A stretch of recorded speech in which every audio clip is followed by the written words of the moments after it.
Hello viewers, on today's news, we look at the man behind the Israel deadly attacks, YAHYA SINWAR. Israel's military have called Hamas leader YAHYA SINWAR a dead man walking ant. While preparations for a ground invasion on Gaza gather pace, the hunt for him also appears to be on. He chose to send the butchers into our bedrooms to kill our babies, LT, call Peter Lerner, a spokesman for the Israeli military, told sources Saturday. And when they chose to go full front against Israel, they signed their own death warrant, a dead man walking. We will get to that man.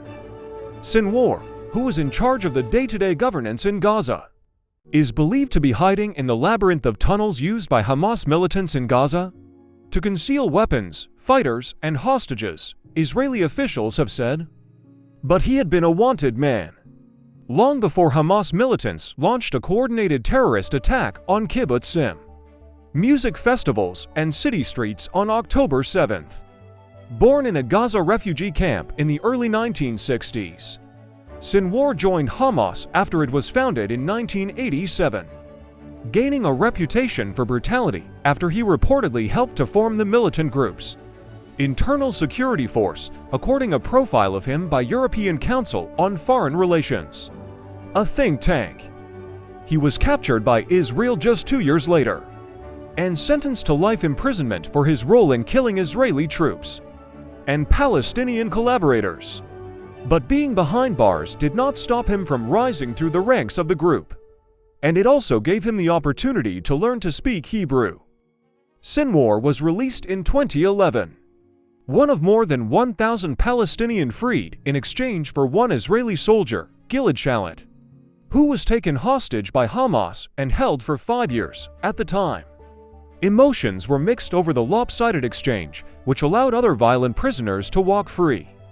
His prison experience may have made Sinwar particularly sensitive to the plight of Palestinian inmates and likely explains his approval of such a large-scale operation to abduct hostages.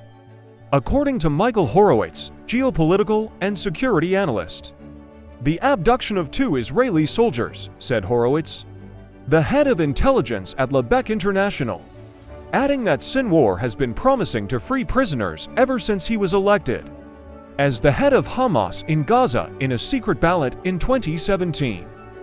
After taking over from former Hamas leader Ismail Haniyeh, Sinwar attempted to improve relations with Egypt and Fatah, the faction that has control of the Palestinian Authority in the West Bank, and is seen as more secular and moderate, according to the ECFR report. Sinwar also attempted to pressure Israel into loosening its military blockade on Gaza with a public diplomacy campaign and, at the same time, organizing and sanctioning wide-scale Palestinian protests at the Israeli border, Horowitz said. Thanks for watching, and please subscribe to our YouTube channel for more updates on local and international news.